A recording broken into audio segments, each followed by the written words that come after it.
바이든 대통령이 망명 신청자 수가 하루 4,000명에 도달할 경우 멕시코 국경을 폐쇄한다고 발표했습니다. 117대 연방의회에서 발의된 법안 중 한국과 한인 관련 법안 제정률이 평균보다 높았으며 그중에서도 커뮤니티 안전 관련 이슈가 가장 많았습니다. 기아 차량을 훔쳐 도주하던 10대 청소년 4명 중 운전자 1명이 사망하고 3명이 부상을 입었습니다. 뉴욕시 퀸즈에서 10대 사이에 발생한 언쟁 끝에 1명은 총에 맞고 다른 1명은 칼에 맞는 사건이 발생했습니다. 2020년 이후 뉴욕주와 뉴욕시 인구가 감소세를 보인 반면 뉴저지주의 인구는 한인 밀집 지역을 포함해 지난해 팬데믹 이전 수준을 회복한 것으로 파악됐습니다. 미 국무부가 미국 회사의 원격 근무 계획에 불법으로 관여한 북한 IT 노동자를 찾기 위해 최대 500만 달러의 현상금을 걸었습니다. 뇌물수수 혐의 등으로 재판을 받고 있는 밥 메넨데즈 뉴저지 연방상원의원이 재판 연기 이유로 아내의 유방암 투병 사실을 밝혔습니다. 어제 뉴욕시 퀸즈의 한 고등학교 교감이 학생을 상대로 성적 학대와 협박을 가한 혐의로 체포됐습니다.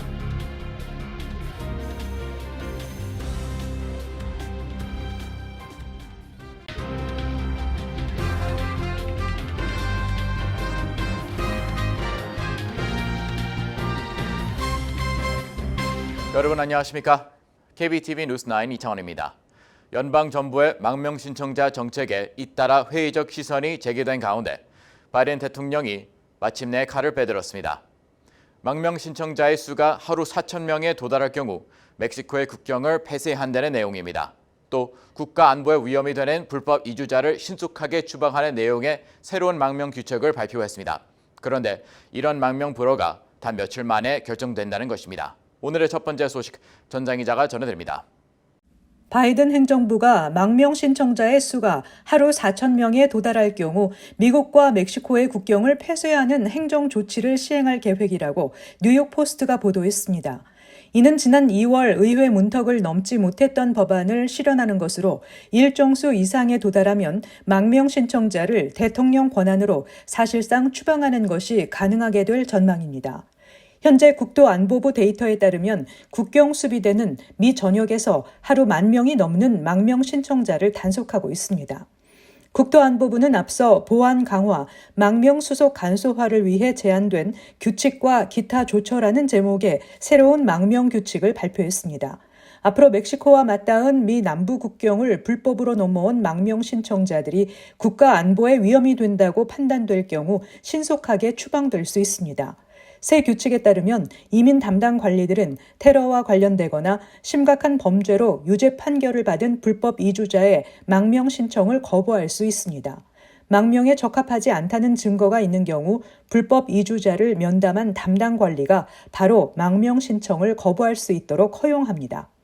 이번 회계연도가 시작된 지난 2023년 10월 1일부터 올해 3월 31일까지 불법으로 국경을 넘다 적발된 사람은 약 100만 명에 달합니다.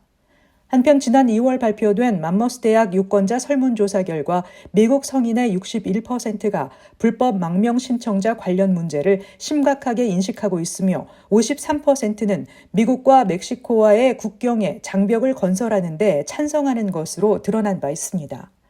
KBTV 뉴스 전상입니다. 117대 연방의회에서 발의된 법안 중 한국 한인 관련 법안 제정률이 평균보다 높은 것으로 나타났습니다. 이해 발의된 한국 한인 관련 법률안은 총 89건이었는데요. 이 중 9건이 제정됐습니다. 법률안 중에는 커뮤니티 안전 관련 이슈가 총 18건으로 가장 많았습니다. 전상 기자가 전해드립니다. 미주 한인 유권자 연대가 최근 발표한 보고서에 따르면 117대 연방의회에 발의된 법률안 총 17,817건 중 7%인 1,125건이 제정됐습니다. 이 기간 한국 한인 관련 법률안은 총 89건 중 9건이 제정되며 평균보다 높은 10.1%의 제정률을 보였습니다. 발의된 한국 한인 관련 법안은 64건 중 3건이 제정되며 4.7%의 통과 확률을, 결의안은 25건 중 6건이 제정되며 법안보다 5배 이상 높은 24%의 제정률을 기록했습니다. 발의된 한인 관련 법률안 중에는 커뮤니티 안전 관련 이슈가 총 18건으로 가장 많았으며 이민 11건, 스몰 비즈니스 8건, 재향군인 8건, 투표권과 선거 관련 8건 등이었습니다. 그 외에 한미 국방협력, 북한 인도주의, 북한 감시 및 감독, 문화적 정체성, 한미 경제협력, 입양 등의 이슈 관련 법률안이 발의됐습니다. 상원과 하원에서 한국 한인 관련 법률안 제정률은 각각 10%와 10.2%로 비슷한 수준이었습니다. 당별로는 민주당 의원들의 한국 한인 관련 법률안 발의 비율이 압도적으로 높았습니다. 연방 상원에서 발의된 법률안 40건 중 민주당원이 27건, 공화당원이 13건 발의했으며 연방 하원에서는 49건 중 40건을 민주당이, 9건을 공화당원이 발의한 것으로 나타났습니다. 연방 상원 의원 중 한인 관련 법률안을 가장 많이 발의한 의원은 매사추세츠의 엘리자베스 워런 의원이었습니다. 워런 의원은 한인 관련 법률안 18건을 발의해 공동 발의했으며 뉴저지의 밥 메넨데스 상원 의원은 16건의 법률안을 발의 및 공동 발의했습니다.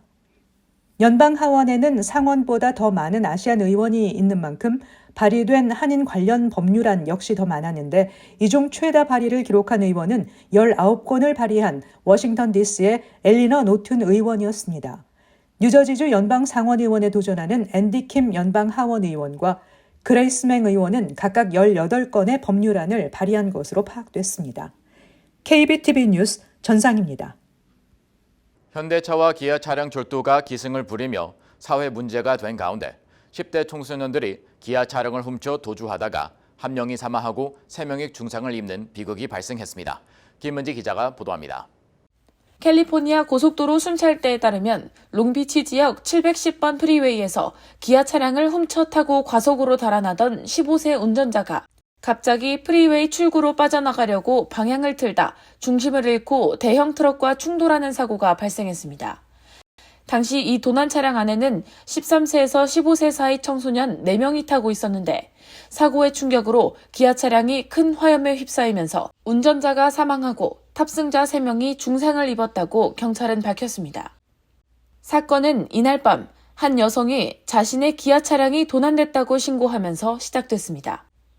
경찰은 헬기를 동원해 도난 차량을 발견한 후 쫓기 시작했고 용의자들은 710번 프리웨이로 진입해 도주하다가 애나하임 스트리트 출구로 갑자기 방향을 틀면서 사고가 났습니다.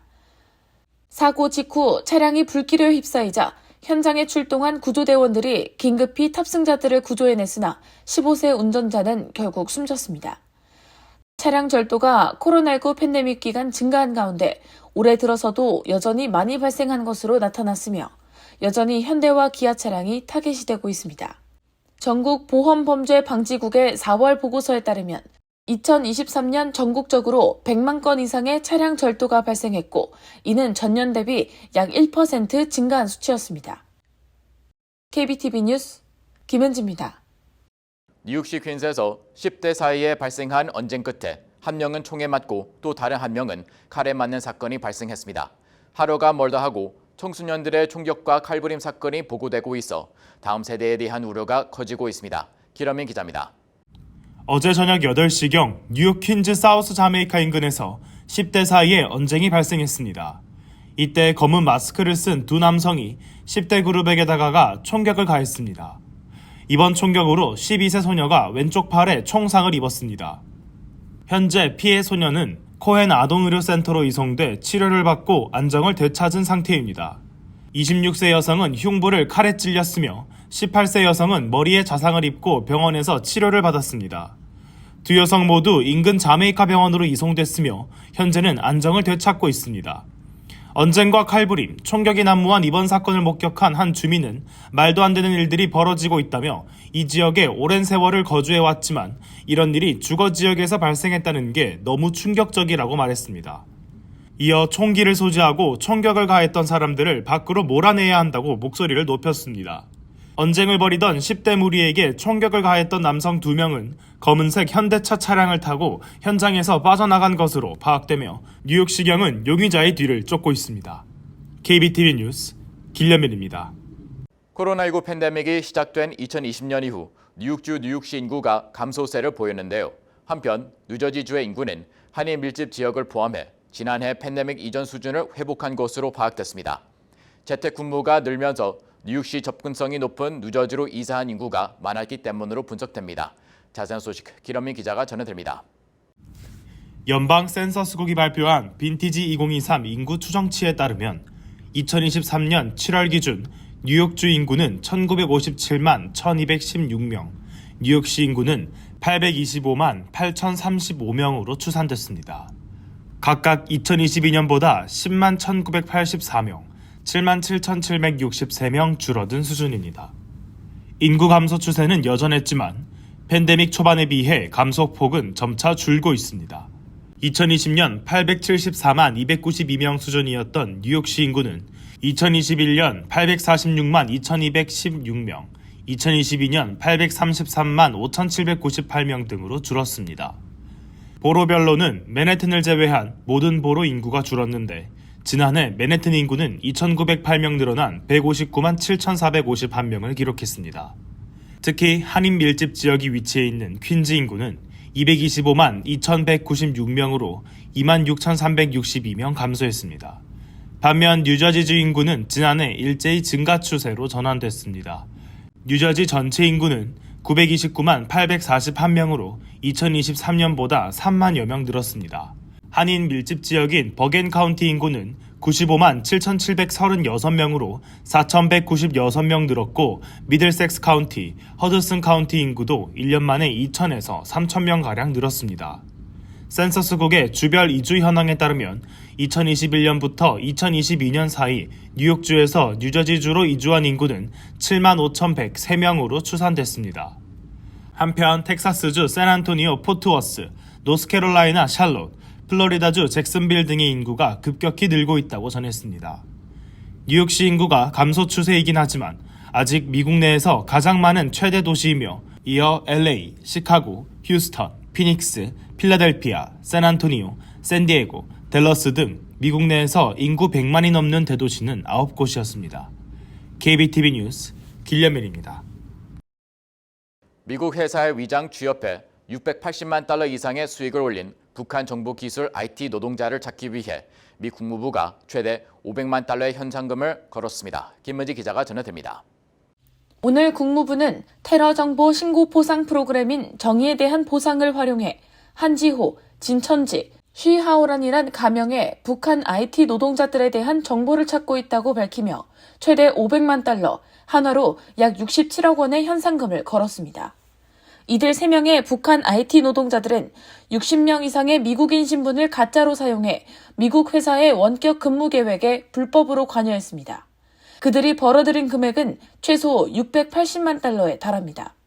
이들을 관리하는 중화라는 인물도 이 계획에 관여했고 특히 미국 국적자인 크리스티나 체프먼은 2020년 10월부터 3년간 이들 북한 IT 노동자 3명이 원격 소프트웨어 및 애플리케이션 개발자로 다양한 분야에 있는 기업으로부터 업무를 확보할 수 있도록 도왔습니다.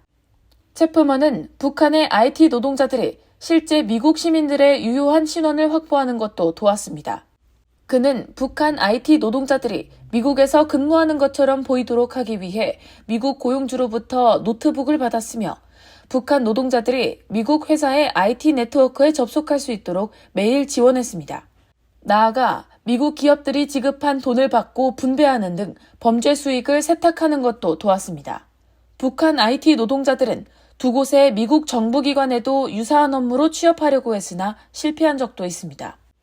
국무부는 이들이 탄도미사일 개발, 무기 생산 및 연구 개발 등을 관장하는 북한 군수공업부와 관련돼 있다고 밝혔습니다.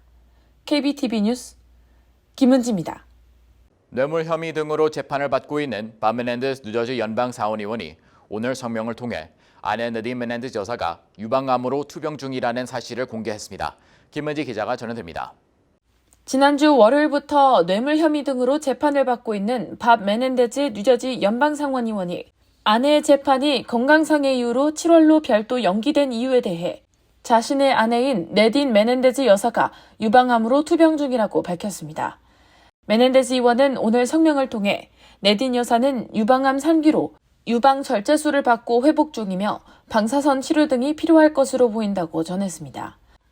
이어 아내를 따라다니는 끊임없는 언론사의 취재 경쟁으로 인해 건강 회복에 어려움과 불편함을 겪고 있다며 결국 아내가 자신의 건강이 심각한 상태임을 공개해달라고 부탁했다며 성명 발표 배경을 알렸습니다. 메넨데즈 의원은 연방상원 외교위원장으로 일했던 2018년 당시 뉴저지 사업가로부터 금품을 수수하고 그 대가로 중동 왕실과 연결해주는 역할까지 해왔다는 혐의로 재판을 받고 있습니다. 자택 수색 과정에서는 10만 달러 상당의 금괴와 48만 달러 이상의 현금이 나와 모두 압수됐습니다. 메넨데즈 부부는 벤츠 차량을 지원받았을 뿐 아니라 주택 대출금 일부도 이 사업가들이 대납했던 것으로 파악되고 있습니다. 이들 부부는 모든 혐의를 전면 부인하고 있습니다. 메넨데즈의 변호사는 어제 재판에서 네딘 여사가 뉴저지 사업가 3명으로부터 금품을 수령했으며 현금과 금괴를 집으로 가져왔고 해당 사실을 메넨데즈 의원은 전혀 알지 못했다고 주장했습니다. 이어 그녀는 재정적인 문제나 금품 수수 등의 사정을 메넨데즈에게 전혀 공유하지 않았다며 모든 잘못을 네딘 여사에게 돌렸습니다. 한편 메넨데즈 의원은 재판 결과에 따라 오는 11월 5일 뉴저지 연방상원의원 본선거에 무소속 출마 가능성을 열어둔 상태입니다. 뉴저지 연방상원의원 본선거에서는 민주당 후보로 나서는 앤디 김 연방하원의원이 당선이 유력한 상태인데 만약 메넨데즈 의원이 무소속으로 출마할 경우 전체적인 선거 판도에 영향을 줄 수 있다는 평가입니다. KBTV 뉴스 김은지입니다. 어제 뉴욕시 퀸즈 고등학교 교감이 학생을 상대로 성적 학대와 협박을 가한 혐의로 체포됐습니다. 기러민 기자입니다. 뉴욕시 퀸즈에 위치한 고등학교의 교감이 15세 학생과 2차례 사적인 만남을 갖고 성적 학대를 한 혐의로 체포됐습니다. 뉴욕시경은 뉴욕시 퀸즈 오존파크에 위치한 존 애덤스 고등학교의 사회과 교감인 마이클 부두가 어제 학교에서 체포됐다고 밝혔습니다. 부두 교감은 월요일과 화요일 오후 해당 학생이 자신의 사무실을 방문했다며 그 어떠한 신체 접촉도 없었으며 핸드폰을 통해 성적인 이미지를 보여준 적도 없다고 주장했습니다. 그는 자신이 성행위를 하는 사진 및 동영상을 피해 학생에게 보여주고 여학생의 팔을 잡고 테이블 위로 올라갈 것을 지시한 것으로 전해집니다. 결국 다른 학생이 사무실 문을 두드리면서 모든 상황이 종료됐지만 부두 교감은 피해 학생에게 해당 사실을 발설할 시 학원 및 학점에서 불이익을 볼 것이라고 협박했던 것으로 전해집니다. 피해 학생이 해당 사건을 다른 교사에게 털어놨으며 교사는 이 사실을 다른 교감에게 알렸고 이야기를 전해들은 교감이 해당 사실을 경찰서에 신고했습니다. 현재 부두 교감은 자신의 혐의를 전면 부인하고 있습니다. KBTV 뉴스 길려맨입니다. 주 뉴욕 총영사관이 관내 한인 동포들을 대상으로 국적 병역 설명회를 개최합니다. 우선 22일 오전 10시부터 낮 12시까지는 뉴욕 설명회가 열리는데 맨하탄 뉴욕 한인회에서 진행됩니다. 같은 날 오후 3시부터 5시까지는 뉴저지 설명회가 열립니다. 뉴저지 설명회는 팰리세이드 파크에 위치한 뉴저지 한인회관에서 진행됩니다. 주 뉴욕 총영사관 측은 이번 설명회에는 재외동포청, 법무부, 병무청 등 한국의 관계부처 전문가들이 방문해 현장에서 동포들을 대상으로 국적 및 병역 제도에 대한 전반적인 설명을 제공하고 현장 참석자들의 질문에 답변할 예정이라고 전했습니다. 동해를 일본해로 표기한 미국 내 14개 한국전 참전 시설물 중 4개가 일본의 단독 표기에서 동해와 일본의 병기로 변경됐다고 국가보훈부가 밝혔습니다. 메릴랜드 한국전 참전비와 오하이오 한국전 추모공원, 레이크 카운티 한국전 참전비, 카유카 카운티 한국전 참전비는 최근 1년 사이 일본의 단독 표기를 동해와 일본해 병기로 변경했습니다. 보훈부가 재외 공관을 통해 지방정부와 한국전 참전협회에 동해와 일본의 병기를 꾸준히 요구해 미국 측이 우리 측의 요청을 수용한 것으로 전해졌습니다. 한편 뉴욕주 호놀룰루, 랜슬러 카운티, 사우스 캐롤라이나 등 10개 한국전 참전비는 여전히 동해를 일본해로 단독 표기하고 있습니다.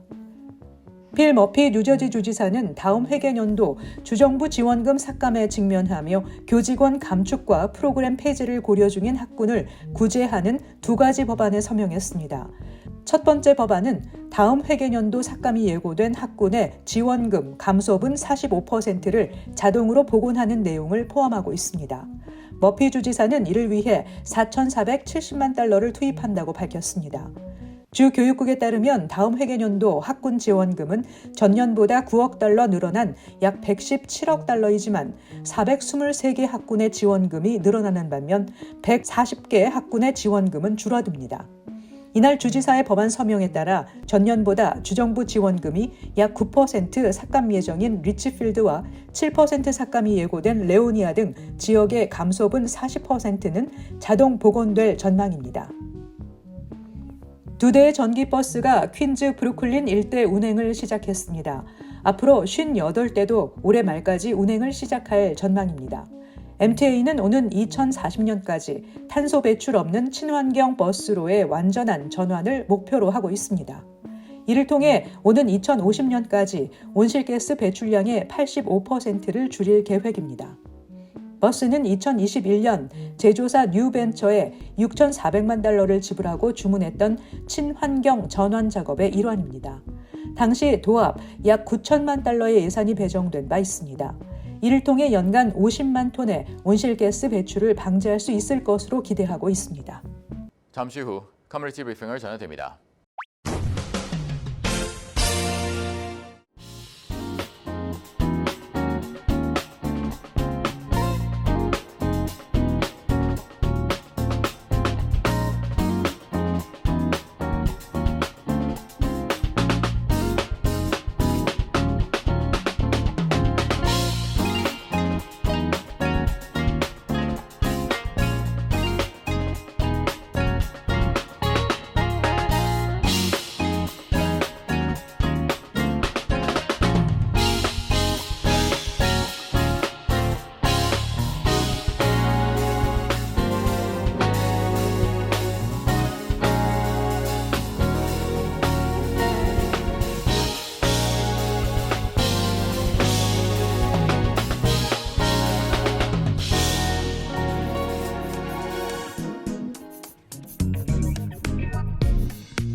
이어서 환율과 증시 전해드립니다.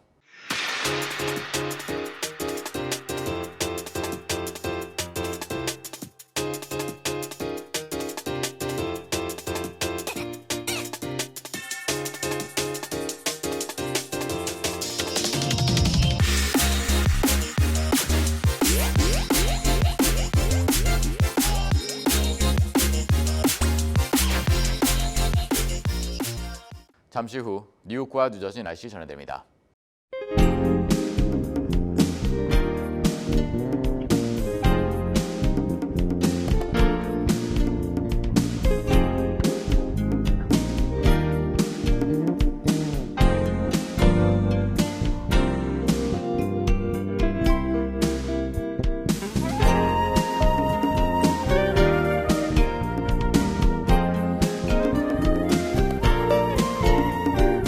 KBTV 뉴스9 마칩니다. 오늘도 시청해주셔서 감사합니다. 편안한 밤 보내시 기 바랍니다.